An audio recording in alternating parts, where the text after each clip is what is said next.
반갑습니다. 수요 기도에 참여하신 우리 모든 믿음의 식구들께 우리 주님의 은혜와 평강이 함께 하시기를 바랍니다. 우리 반갑게 서로 한번 인사해 주세요. 참 잘 오셨습니다. 한 번 더 말씀하시겠습니다. 하나님은 우리와 함께 하십니다. 제가 한번 기도드리고 찬양 드리겠습니다. 하나님 아버지 감사합니다. 주님의 이름을 의지하여 주님을 바라며 모였사오니 이 모임이 하나님이 기뻐하시는 모임이 되게 하여 주시고, 주께서 기름 부으시고 은혜 주시는, 또 말씀 붙잡고 기도할 때 우리의 기도가 응답되는 복된 시간 되게 하여 주옵소서. 예수님의 이름으로 기도드립니다. 아멘. 이 시간 우리 찬양 드리겠습니다. 주 예수 내가 알기 전 날 먼저 사랑하신 주님, 주님의 사랑을 믿습니다. 감사합니다. 고백하며 우리 찬양 드리겠습니다.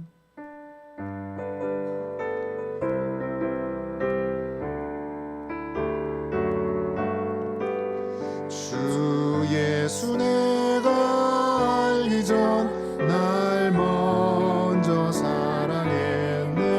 그 크신 사랑 나타내 내 영혼 거듭났네. 주 내 맘에 늘 계시고 나 주의 안에 있어. 저 포도비유 같으니 참 좋은 나의 친구. 내 친구 되신 예수님 날 구원하시려고 그 귀한 몸을 버리사 내 죄를 대속했네. 나 주님을 늘 믿으며 그 손을 의지하고 내 몸과 마음을 바쳐서 끝까지 충성하리. 내 진실하신 친구여 그 은혜 내려주사 날 항상 보호하시고 내 방패 되옵소서. 그 풍성한 참 사랑을 니는 이끈을 소냐. 날 구원하신 예수님 참 좋은. 우리 2절 3절 한 번 더 찬양하겠습니다. 내 친구 되신 예수님 날 구원하시려고 그 귀한 몸을 버리사 내 죄를 대속했네.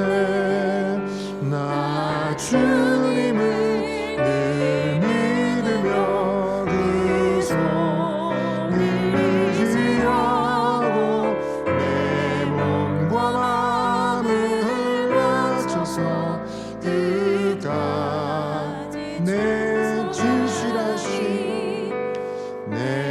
진실하신 친구여 그 은혜 내려주사 날 항상 보호하시고 내 방패 되옵소서. 그 풍성한 참 사랑을 니는 이끈을 소냐. 날 구원하신 예수님 참 좋은 나의 친구. 예수님 우리의 좋은 친구인 줄 믿으십니까? 예수님 따라 살겠습니다. 고백하며 서로 사랑하자. 사랑하는 자들아 우리가 서로 사랑하자. 우리 찬양 드리겠습니다.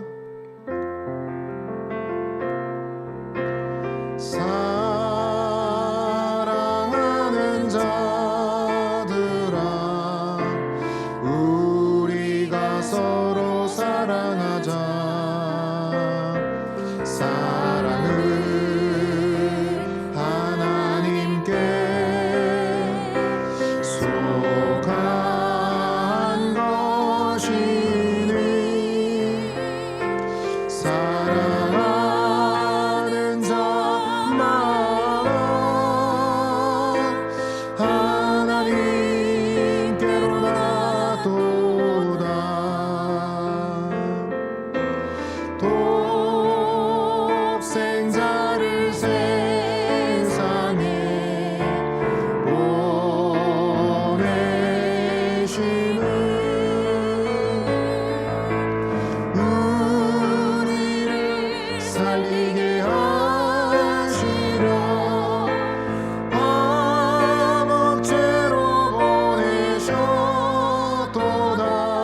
번 더 찬양 드리겠습니다. 사랑하는 자들아, 사랑하는 자들아, 우리가 서로 사랑하자. 사랑은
한번 기도하시겠습니다. 하나님, 오늘 이 밤 저희들이 은혜 받기에 합당한 심령 되기를 원합니다. 내 마음의 문을 활짝 열고 나의 입을 벌려서 주님 바라게 하여 주옵소서. 내 입을 크게 열라 내가 채우리라 하였으나 이스라엘 백성들은 하나님을 향한 믿음이 없었습니다. 주여, 오늘 밤 저희들에게는 믿음을 주옵소서. 말씀을 통해, 찬양을 통해, 기도를 통해 하나님 사랑과 능력 받기를 원합니다. 이 저녁 임하여 주시고 함께하여 주시고 주님 만나 뵙고 기도 응답 받고 돌아가는 시간 되게 하여 주옵소서. 우리 주여 한번 외치시고 기도하며 은혜 자리로 나가시겠습니다. 주여, 하나님 아버지 감사합니다. 우리를 불러주신 아버지 하나님, 저희들이 심령이 하나님의 은혜와 사랑받기 합당한 심령 되기를 원합니다. 하나님께서는 우리에게 은혜 주시고자 하나, 그러나 저희들의 마음이 준비되지 못하여 하나님의 은혜를 놓치고 은혜의 때를 놓치는 어리석은 실수들이 있습니다. 오늘 밤 하나님께서는 나의 심령을, 아버지 우리의 심령을 주께서 열어주셔서 말씀과 찬양과 기도를 통하여 임하여 주시며 말씀하시며 응답하여 주시는 주의 은혜를 주실 때 놓치지 않고 누릴 수 있는 이 저녁 되게 하여 주옵소서. 육의 힘으로만 사는 자들이 아니라 영의 힘으로, 성령의 주시는 은혜로 하나님의 주신 사랑의 힘을 받아서 살기를 원합니다. 아버지 하나님, 응답받고 돌아오는 이 밤이 되게 하여 주옵소서. 함께하여 주시옵소서. 예수님의 이름으로 기도드립니다.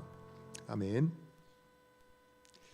우리 11월 암송구절 우리 한번 암송하도록 하겠습니다. 11월 암송구절입니다. 시작. 베드로후서 1장 5절로 7절 말씀. 그러므로 너희가 더욱 힘써 너희 믿음의 덕을, 덕의 지식을, 지식의 절제를, 절제의 인내를, 인내의 경건을, 경건의 형제 우애를, 형제 우애의 사랑을 더라. 베드로후서 1장 5절로 7절 말씀. 아멘. 천천히 암송하는 게 더 어렵습니다. 말을 빨리빨리 하면 암송이 더 잘 될 것 같은데 성도님들과 천천히 하면 자꾸 틀립니다. 자, 오늘 하나님께서 우리에게 주신 말씀 읽도록 하겠습니다.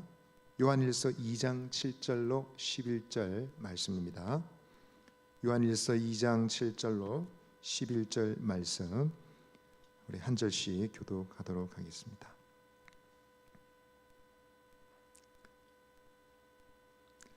사랑하는 자들아, 내가 새 계명을 너희에게 쓰는 것이 아니라 너희가 처음부터 가진 옛 계명이니 이 옛 계명은 너희가 들은 바 말씀이거니와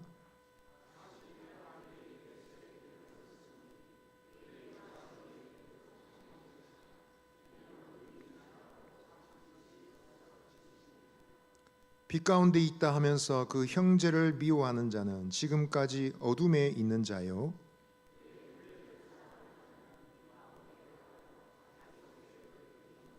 함께 있습니다. 그의 형제를 미워하는 자는 어둠에 있고 또 어둠에 행하며 갈 곳을 알지 못하나니 이는 그 어둠이 그의 눈을 멀게 하였음이라. 아멘. 우리 서로에게 말씀하시겠습니다. 예수님 안에 좋은 일이 있습니다. 한 번 더 말해 주십시오. 예수님 안에서 잘 되어 가고 있습니다. 두 여고생이 할인 판매점을 갔습니다. 그곳에서 한 학생은 물건만 수십만 원치나 되는 물건을 카트에 가득 쌓아서 담아 놓았습니다. 옆에 친구가 놀라면서 물었습니다. 야, 너 이거 다 살 돈이 있어? 라고 물었습니다. 그 학생은 전혀 문제가 될 것이 없다는 듯 씩씩하게 계산을 다 마쳤습니다. 그런데 조금 있다가 반품 코너로 가서는 그 샀던 산더미 같은 물건을 죄다 다 반품해 버리는 것이었습니다. 친구가 다시 물었습니다. 야, 이렇게 죄다 반품할 거면서 왜 잔뜩 샀어? 라고 물었습니다. 그러자 그 학생이 대답했습니다. 엄마가 반품 코너에서 일하는데 불경기라서 일자리를 줄인대. 그래서 내가 그랬어 라고 했다는 겁니다. 자, 여러분, 기특한 딸이죠. 엄마를 생각하는 딸입니다. 이렇게 해서 엄마의 그 직장 자리를 지킬 수 있을는지는 잘 모르겠습니다. 그러나 이런 딸의 사랑을 생각한다면 반품 코너에서 일하는 처지라 할지라도 낙심하지 않고 살아갈 힘을 가지고 다시 일어날 수 있지 않겠나 생각합니다. 여러분, 살아가기가 갈수록 각박한 세상이 되어간다라고 말합니다. 왜 그럴까요? 경제력이 떨어져서 그렇습니까? 국가 경제력이 부강한 힘이 떨어져 그런 것일까요? 우리나라는 갈수록 경제력이 더 상승하고 있는 것 같습니다. 선진국의 대열에 들어섰고, 그리고 전 세계 객관적인 수준으로 볼 때 우리는 굉장히 높은 수준에서 생활하고 있는 것임에 틀림없습니다. 그러나 그럼에도 불구하고 수많은 사람들이 살아갈 때 인생의 삶의 의미를 찾기 힘들어합니다. 살기가 각박하고 매정한 세상이다라고 말하고 있습니다. 돈의 문제가 아니라 사람의 문제겠죠. 진정한 사랑, 내 마음, 내 처지를 진심으로 생각하고 따뜻하게 품어줄 수 있는 그런 사람, 그런 사랑을 만나지 못해서 세상은 정글처럼 점점 냉정하고 차갑기 그지없는 세상이 되어가는 것 같습니다. 이런 세상을 우리가 살아가면서 동시대에 함께 살아가면서 성도들은 무엇을 생각해야 되겠습니까? 뭐 어쩔 수 없지, 세상은 원래 그런 거야 라고 지나갈 것이 아니라 성도는 이때 자기가 누구인지, 내가 무엇을 해야 되는지, 하나님이 이 세상 가운데 어떤 사람으로 불러주시는지를 생각해야 되겠습니다. 왜냐하면 성도들은 그야말로 사명 중심적인 삶을 살아가는 사람들이기 때문에 그렇습니다. 하나님이 불러주셨고 구원으로 불러주셨고 사명의 자리로 불러주신 사람들이 바로 그리스도인이기 때문에 그렇습니다. 여러분, 그리스도인 맞으십니까? 대답이 왜 이렇습니까? 제가 오늘 복음 메시지 전해야 되겠네요. 여러분, 그리스도인 진짜 맞습니까? 예, 여러분 그리스도인 맞으시다면 저와 여러분 하나님께 부름받은 사람이요 사명을 지닌 사람들인 줄 믿습니다. 이렇게 사명을 지닌 거룩한 소명을 지니고 있는 사람들에게 하나님 말씀은 좋은 말씀의 양식을 주고 계십니다. 이 말씀을 잘 듣고 열린 마음으로 들으면 우리의 심령이 힘을 얻고 하나님 백성답게 살아갈 수 있겠습니다.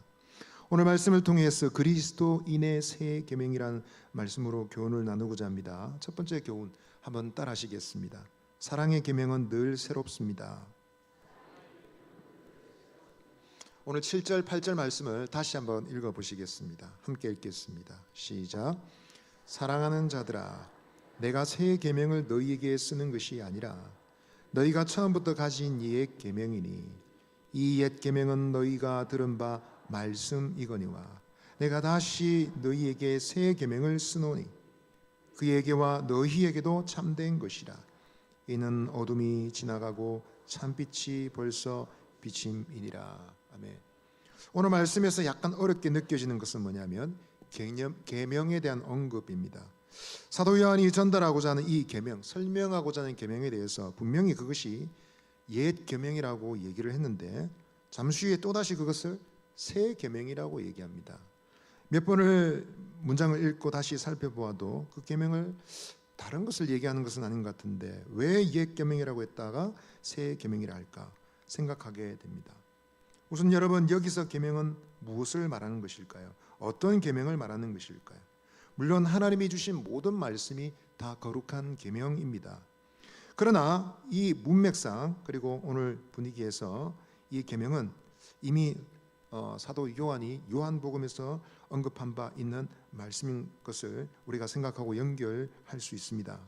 요한복음 13장 34절을 보시면 예수님께서 하신 말씀을 이렇게 기록해 놓았습니다. 새 계명을 너희에게 주노니 서로 사랑하라. 내가 너희를 사랑한 것 같이 너희도 서로 사랑하라 되어 있습니다.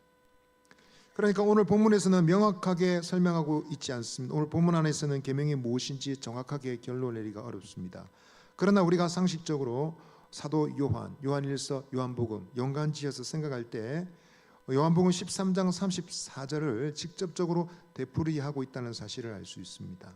뿐만 아니라 뒤에 9절로 11절까지 다루고 있는 미움과 또 사랑의 대조를 통해서 우리는 이 계명이 바로 사랑의 계명인 것을 알 수 있습니다.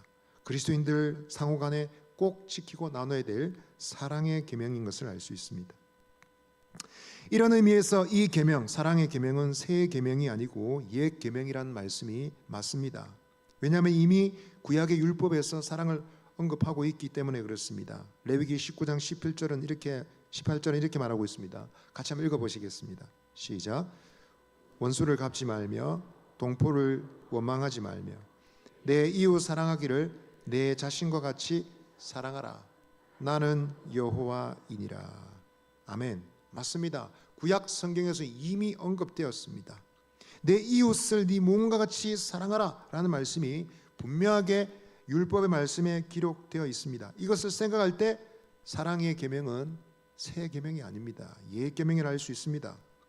그리고 그것은 또 다른 의미에서 옛 계명이라 할 수 있는데 그것은 이 사도 요한의 서신을 편지를 받는 독자들이 지금까지 신앙생활을 하면서 사도 요한을 통해서 그리고 지도자들을 통해서 자주 그런 권면을 들어왔을 것이라는 것을 본문을 통해 알 수 있습니다. 처음부터 가진 옛 계명이 다 있습니다. 그러니까 사도 요한이 복음을 전할 때 처음부터 설명했던 바로 메시지가 그것입니다. 전설에 의하면 사도 요한은 마지막 늙어서 걷기도 힘들 때 부축하는 옆에 형제들을 도와주는 형제들에게까지 습관적으로 그렇게 말했답니다. 형제여, 우리는 서로 사랑해야 됩니다. 형제 여러분, 우리는 사랑해야 됩니다. 습관적으로 얘기했다고 합니다. 이와 같은 사랑의 계명은 사도 요한의 가르침뿐만 아니라 사실은 전 인류의 시작하는 인류가 인식하고 있는 필요이고 또한 기독교 공동체인 교회 시작에서 나타나는 특징적인 모습이라고 할 수 있습니다. 사도 바울도 교회에 대해서 가르칠 때에 교회를 향해서 가르칠 때 이와 같이 말했습니다. 에베소서 5장 2절 보시면 그리스도께서 너희를 사랑하신 것 같이 너희도 사랑 가운데서 행하라. 그는 우리를 위하여 자신을 버리사 향기로운 제물과 희생 제물로 하나님께 드리셨느니라. 교회에 대한 가르침에 사랑의 주제가 빠지지 않는 법이 없습니다. 우리는 서로 사랑해야 됩니다. 하나님을 사랑하듯 이웃을 사랑하듯 서로를 사랑해야 됩니다 라고 가르쳤습니다.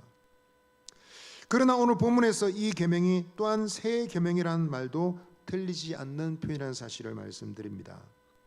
새 계명은 요한복음 13장 34절과 연결되어 할 수 있는 표현입니다. 예수님께서 구약시대 때부터 있었던 계명이지만 주님께서 그것을 다시 말씀하시면서 새 계명을 너희에게 주노라 했습니다.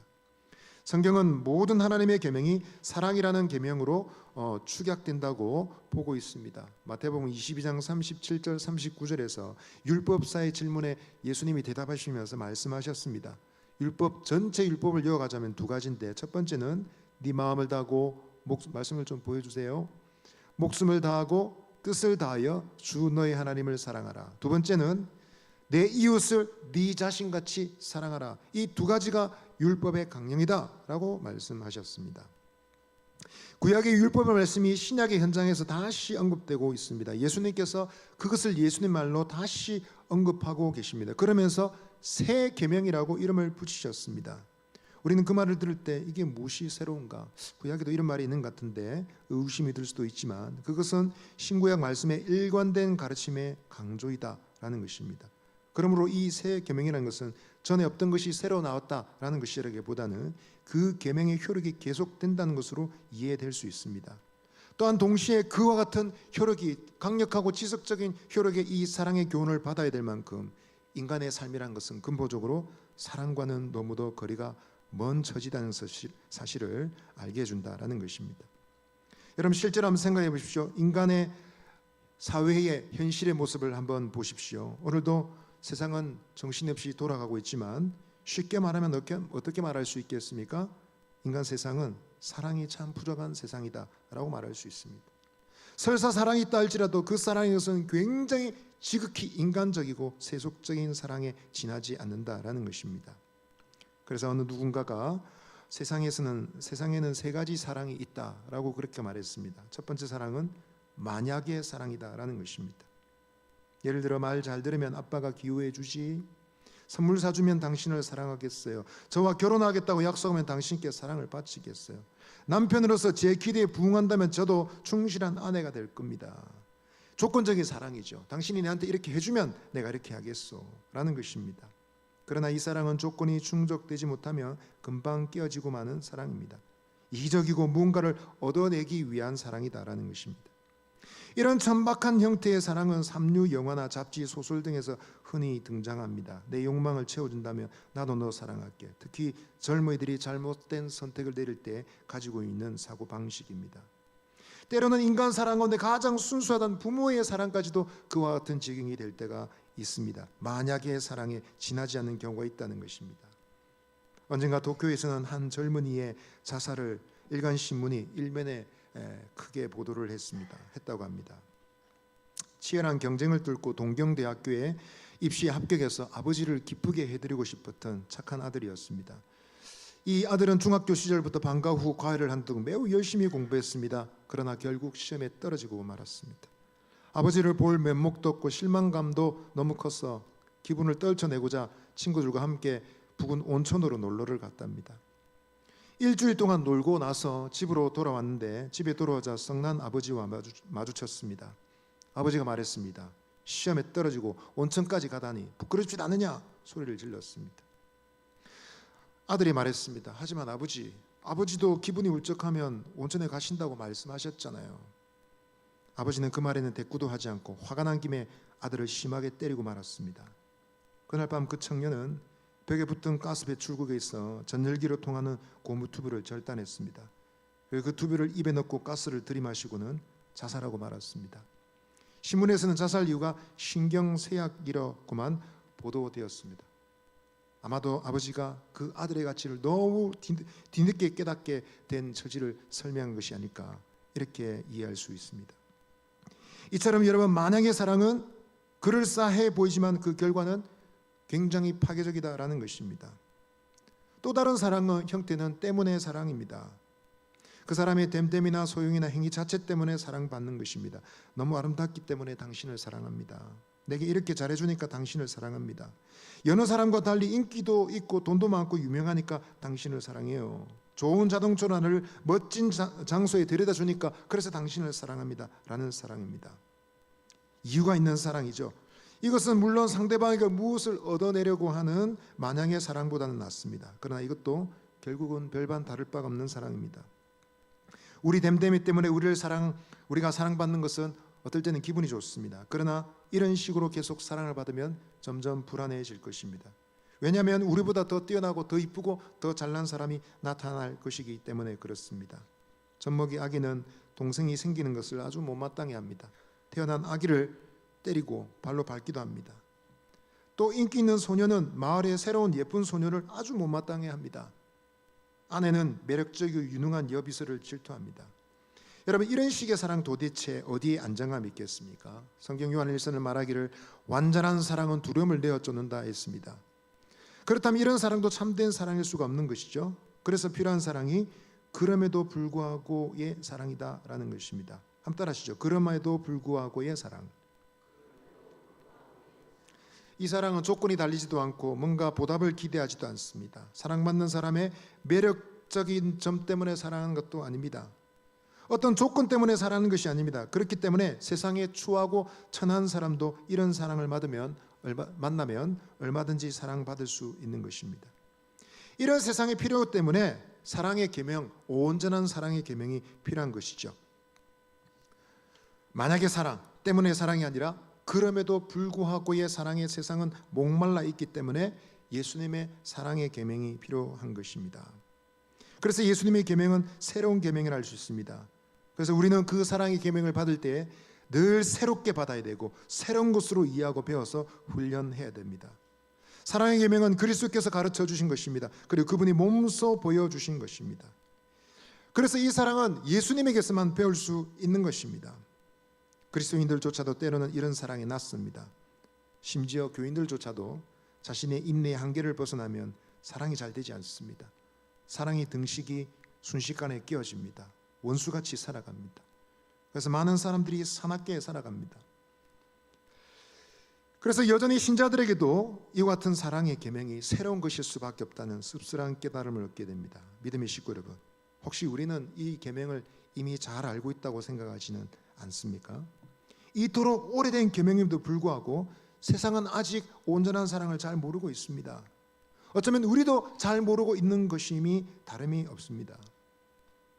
그러므로 우리는 늘 겸손한 마음으로 이 주님의 사랑의 계명을 겸손한 마음으로 받아야 되겠습니다. 내가 잘 알고 있고 내가 이미 다 하고 있고 내가 이미 충분히 잘하고 있는 것이다 라고 생각하는 사람은 교만한 마음에 빠지게 됩니다. 그리고 또다시 무지에 빠져들게 됩니다. 그러므로 겸손한 마음으로 우리의 삶에 새롭게 주어진 계명이라는 마음으로 예수님의 계명을 받들어서 하나님의 사랑을 알아가시는 저와 여러분 되시기를 바랍니다. 옆 사람에게 한번 말씀해 주십시오. 겸손한 마음으로 사랑의 계명을 받읍시다. 두 번째로 한번 따라 하시겠습니다. 사랑의 계명은 성도의 정체를 드러냅니다. 8절 말씀 다시 읽어보시겠습니다. 시작. 내가 너희에게 새 계명을 쓰노니 그에게와 너희에게도 참된 것이라. 이는 어둠이 지나가고 참 빛이 벌써 비침이니라. 옛 계명을 새 계명이라고 정의한 사도 요한은 그 계명이 그에게 그리고 너희에게, 그러니까 성도들에게 모두 참된 것이라고 했습니다. 여기서 말하고 있는 사랑은 사랑이라는 감정적인 차원, 감상적인 차원 그 자체가 아닙니다. 그것은 그리스도를 통해서 분명해졌고 제자들의 삶을 통해서 실행돼야 될 매우 실천적이고 구체적인 사랑이다라는 것입니다. 전혀 새로운 차원의 사랑이다라는 것입니다. 우리 다시 요한복음 13장 34절 35절 함께 읽어보시겠습니다. 시작. 새 계명을 너희에게 주노니 서로 사랑하라. 내가 너희를 사랑한 것 같이 너희도 서로 사랑하라. 너희가 서로 사랑하면 이로써 모든 사람이 너희가 내 제자인 줄 알리라. 아멘. 이 사랑은 예수님께서 보여주신 대로의 사랑입니다. 내가 너희를 사랑한 것 같이 라고 말했습니다. 예수님께서 가르쳐 주신 대로, 예수님께서 몸소 보여주신 대로 행하는 사랑이지 세상에 있는 흔한 사랑이 아닙니다. 그것은 정적인, 감상적인, 감정적인 사랑이 아니라 역동적인, 실천적인 삶의 사랑입니다.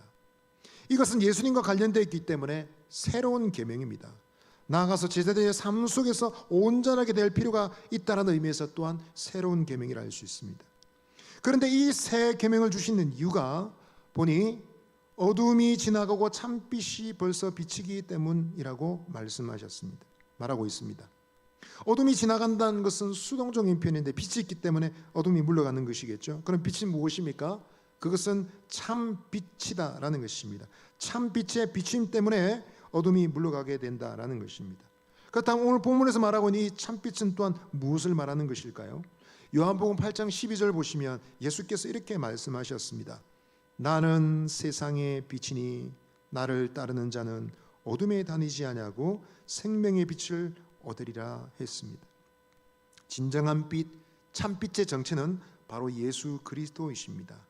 예수님만이 참빛이 되시고 진정한 빛이 되신다라는 것입니다. 그분이 죄악과 어둠으로 가득한 세상에 들어오심으로 빛을 가져오셨습니다.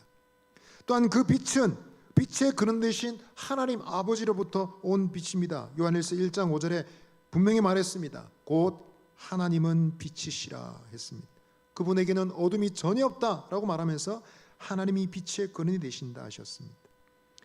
이 참빛 되신 그리스도, 또 빛의 근원 되신 아버지께로부터 온 그 그리스도, 그의 존재를 증명하신 것이 바로 사랑이다라는 것입니다. 예수님의 위대한 기적과 능력과 또 여러 가지 말씀과 죽은 자를 살리시는 권능을 통해서 그분이 하나님의 아들이신 것을 증명할 수도 있습니다. 그러나 요한복음의 문맥은, 그리고 오늘 요한일서의 문맥은 그분의 존재 증명은 바로 사랑이었다라는 것입니다. 제자들을 사랑하셨던 그 일을 통해서 예수님이 세상의 빛 되심을 드러내기를 원하셨습니다. 뿐만 아니라 제자들을 향한 기도도 마찬가지입니다. 그들도 예수님께서 사랑하셨던 것처럼 그들도 서로 사랑함으로 말미암아 예수님의 빛을 세상에 드러내기를 원하셨다라는 것입니다. 그러므로 예수님처럼 사랑하고 예수님에게서 배운 대로 사랑하는 것이 제자들의 정체성을 드러내는 방법입니다. 자기들이 누구인지, 그들이 어떤 사람인지 드러내는 구체적인 방법이다라는 것입니다. 예수님 말씀대로 되는 것이죠. 너희가 서로 사랑할 때 너희가 내 제자인 줄 세상이 알게 될 것이다 말했습니다. 믿음의 식구 여러분, 우린 세상에 우리 자신을 어떻게 드러낼 수 있을까요? 눈에 보이고 손에 잡혀지는 것은 접근하기가 쉽습니다. 눈에 보이고 뭔가 물질로 만져질 수 있는 것이 있어야 우리는 뭔가 마음에 확신이 생기고 안정감이 생깁니다. 눈에 보이지 않는 것은 의심쩍어 생각합니다. 눈에 보이지 않는 것은 중요하게 생각하지 않은 채 놓쳐버릴 경우들이 많습니다. 교회를 출석하고 행사를 하고 심지어 우리의 돈과 물질을 써서 전도 초청을 한다 할지라도 제자들에게 진정으로 중요한 것은, 궁극적으로 중요한 것은 예수님께서 분부하신 말씀입니다. 예수님께서 말씀하신 존재 증명, 예수님의 계명, 사랑의 계명을 따름으로 자신의 정체성을 드러내는 것이 중요하다라는 것입니다. 그래서 9절 말씀만 말합니다. 빛 가운데 있다면서 그 형제를 미워하는 자는 지금까지 어둠에 있는 자요. 나는 빛 가운데 있습니다. 나는 예수님 믿습니다. 나는 하나님의 안에 있습니다 라고 주장할지 모르지만 그가 진정으로 그가 사랑 가운데 있는지 미움 가운데 있는지가 그의 정체성을 드러내는 증표가 된다라는 것입니다. 만일 미움이 있다면 그는 지금까지 어둠에 있는 자요, 하나님과 상관이 없는 사람이다라는 것입니다. 스스로 주장하는 것보다 삶에서 드러나는 계명의 실천, 계명을 따르는 실존적인 삶이 중요하다라는 것입니다. 세상은 이런 것이 중요한 것을 이미 알고 있습니다. 미국의 한 큰 도시 시카고라는 곳에서 상인들이 모여서 판매자 회의를 하게 되었다고 합니다. 근데 여기 온 사람들 중에 많은 사람들은 디트로이트, 비행기를 타고 약 4시간 정도 걸리는 도시에서 온 사람들이라고 합니다. 이 사람들은 며칠 동안 진행되는 회의에 참석하면서 집으로 전화를 했습니다. 금요일 저녁은 집에서 내가 식사할 수 있을 것 같아 라고 약속을 했습니다. 그러나 회의 시간이 예상하지 못한 일로 회의 시간이 지연이 되었습니다. 딸막딸막하게 회의를 마치게 되자 모든 사람들이 다 걸음이 급해졌습니다. 비행기표를 들고 공항으로 쏜살같이 달려갔습니다. 이 사람들이 터미널을 막 통과하려고 그러는데 그중 한 사람이 그만 실수로 어린 소녀가 앉아서 팔고 있는 사과 갑 한 대를 발로 차고 말았습니다. 그러나 누구나 멈출 수가 없었습니다. 비행기 시간이 다 되었기 때문에 그렇습니다. 모두들 가까스로 정각에 도착해서 안도의 한숨을 쉬며 비행기를 올라탔습니다. 그런데 그 중에 한 사람은 비행기에 올라타지 않았습니다. 이 사람은 마음의 양심에 갇히게 되어서 주춤거리다가 동료들이 떠나는 것을 배웅하고서는 터미널로 돌아왔습니다. 가보니까 한 10살쯤 되어 보이는 소녀가 앉아있는데 장님이었습니다. 앞을 보지 못했습니다. 그 소녀는 떨어진 사과를 주워 모으고 있었는데 몇 개의 사과는 이미 많이 상해 있었습니다. 그래서 이 남자는 지갑을 꺼내서 돈을 꺼내었습니다. $10를 꺼내서 그 소녀에게 주면서 말했습니다. 여기 돈을 받으렴. 10달러야. 우리가 너의 사과를 밟아서 상하게 했구나. 그 값이란다. 우리 때문에 네 하루 보리를 못하면 안 되지. 그러면서 돈을 주고 발걸음을 옮겼습니다. 그때 그 소녀가 외쳤습니다. 아저씨 혹시 예수님 아니세요? 라고 말했습니다. 혹시 예수님 아니세요? 라고 말했습니다. 지금까지 저에게 이런 친절을 베풀어 준 사람은 아저씨밖에 없었어요. 라고 말했습니다. 여러분, 이 아저씨 예수 믿는 사람일까요? 잘 모르겠습니다. 예수 믿는 사람이었으면 좋겠습니다. 사람들은 여러분 금세 예수 믿는 사람과 예수님과 연결지어 생각합니다. 예수 믿는 사람도 실수할 수 있지 않습니까? 잘못할 수 있지 않습니까? 그러나 돌아오는 평가는 냉혹하기 그지없습니다. 한 사람이 잘못했는데 교회가 왜 저래? 라고 말합니다. 교인 한 사람이 실수했는데 사상교회가 왜 저 모양이야? 그럽니다.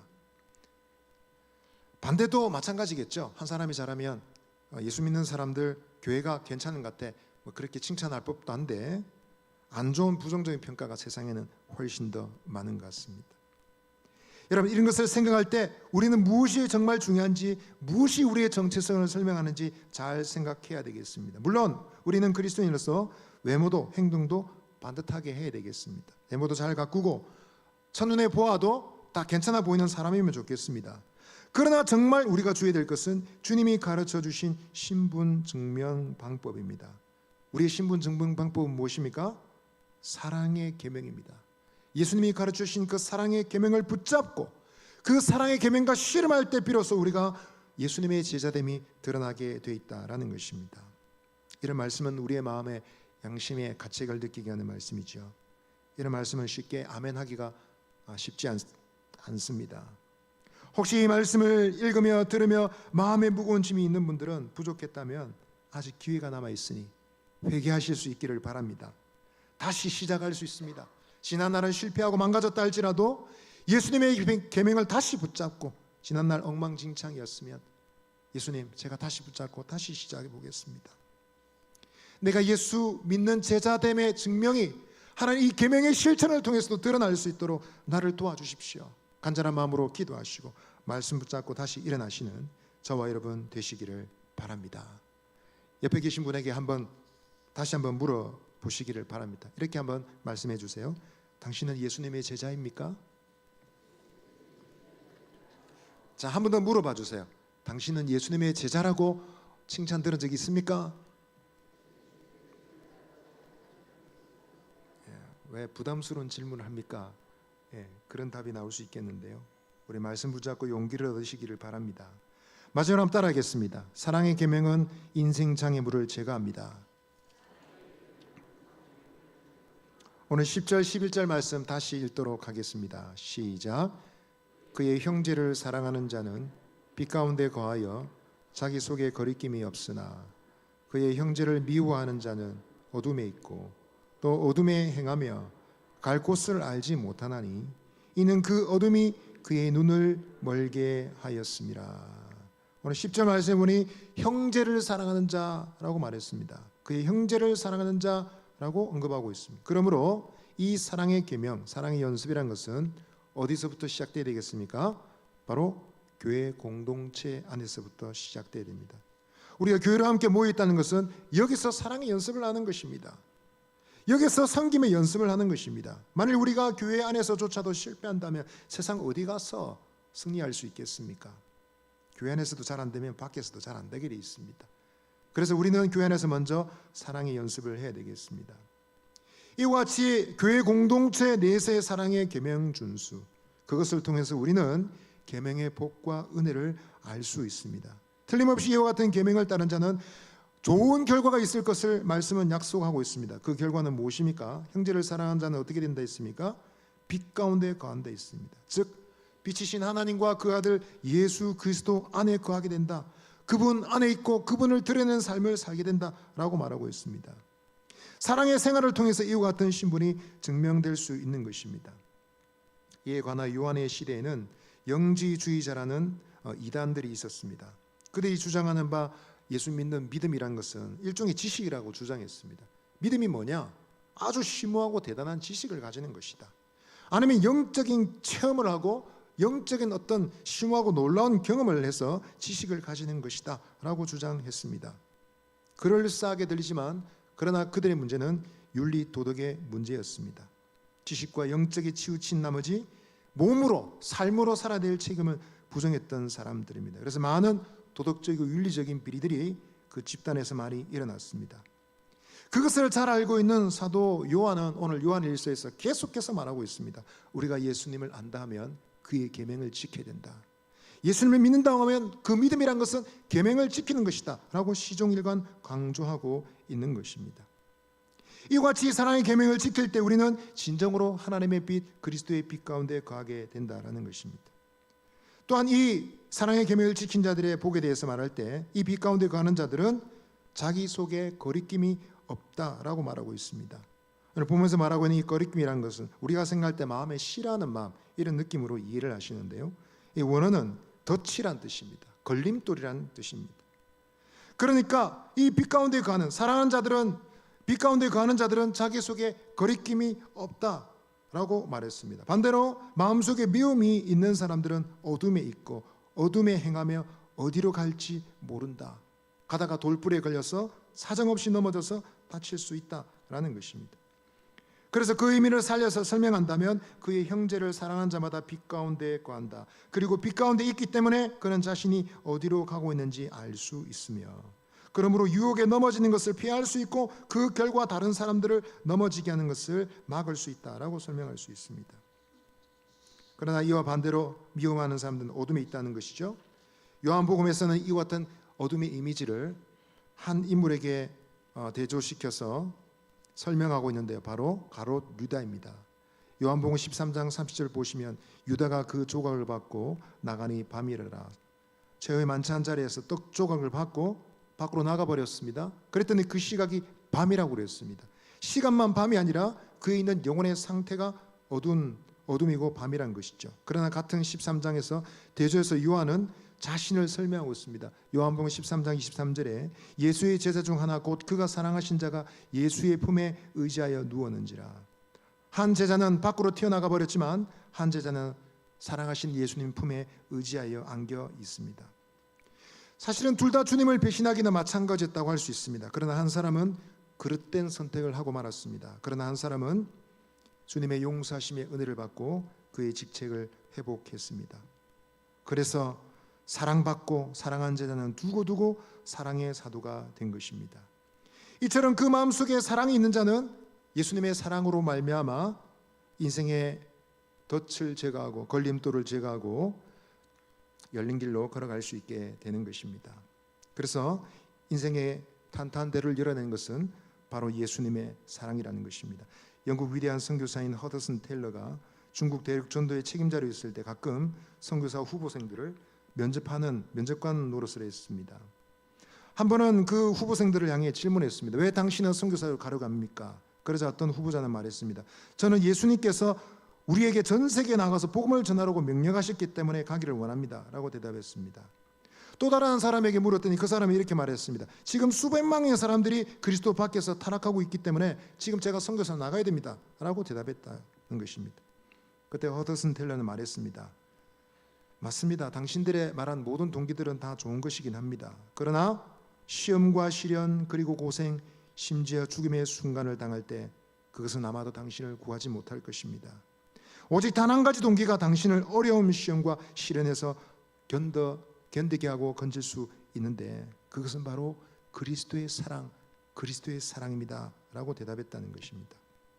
믿음의 식구 여러분, 우리 가운데 그리스도의 사랑이 있으면 할 수 없는 일도 할 수 있게 됩니다. 그러나 이 사랑이 없으면 뻔히 할 수 있는 일인데도 못합니다. 힘이 없어서 능력이 없어서 못하는 것이 아니라 하기 싫습니다. 그러나 예수님의 사랑이 우리 가운데 있으면 내가 할 수 없는 일들도 주의 은혜로 가능하게 되는 것입니다. 바라기는 이와 같이 그리스도의 사랑의 능력이 우리 속에 있어서 인생에 거칠 것이 아무것도 없이 주님의 계명의 길로 달려갈 수 있는 저와 여러분 되시기를 바랍니다. 몇 사람에게 한번 권하십시다. 사랑의 계명을 붙듭시다. 다시 한번 고백합시다. 사랑의 계명을 실천합시다. 겸손한 마음으로 주님의 사랑의 계명을 붙드시고 성도의 정체성을 지키시며 주님이 열어주신 길로 달려가시는 승리하시는 저와 여러분 되시기를 바랍니다. 이 시간 찬송 드리겠습니다. 찬송가 218장 우리 1절만 찬양하겠습니다.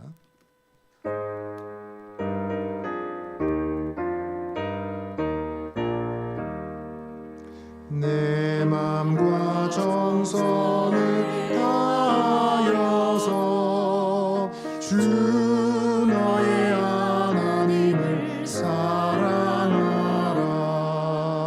내 몸을 아끼고 사랑하듯 형제와 이웃을 사랑하라. 주께서 우리에게 명하시니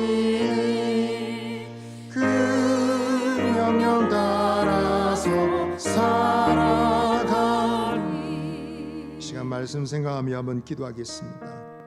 내가 신앙생활 많이 했고 교회 다닌 지도 오래됐고 신앙의 연수도 오래됐으니 내가 이런 것도 잘하리라 생각하고 사랑의 계명까지도 무감각하게 지나지 않았는지 우리 자신을 돌아보며 이 시간 한번 기도하겠습니다.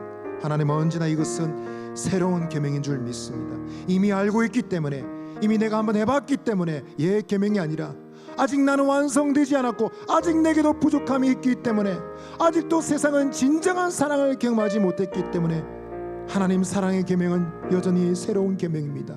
아버지 하나님, 이 계명 안에 하나님 내 영혼 회개하기를 원합니다. 사랑의 사람으로 다시 일어나게 하여 주옵소서. 주님이 보이신 그대로 사랑을 실천하며 사랑의 열매를 맺는 삶 되게 하여 주옵소서. 세상에서 예수의 제자라고 인정받는 사람 되기를 원합니다. 내가 주장하고 설명을 많이 해서 얻는 이름이 아니라 누가 보아도 세상이 볼 때 저 사람은 예수의 사람이다, 하나님 인정받을 수 있기를 바랍니다. 아버지여, 사랑의 사랑, 사랑의 계명 붙잡고 승리하는 신앙 되게 하여 주옵소서. 우리 주여 한번 외치시고 기도하며 나아가시겠습니다.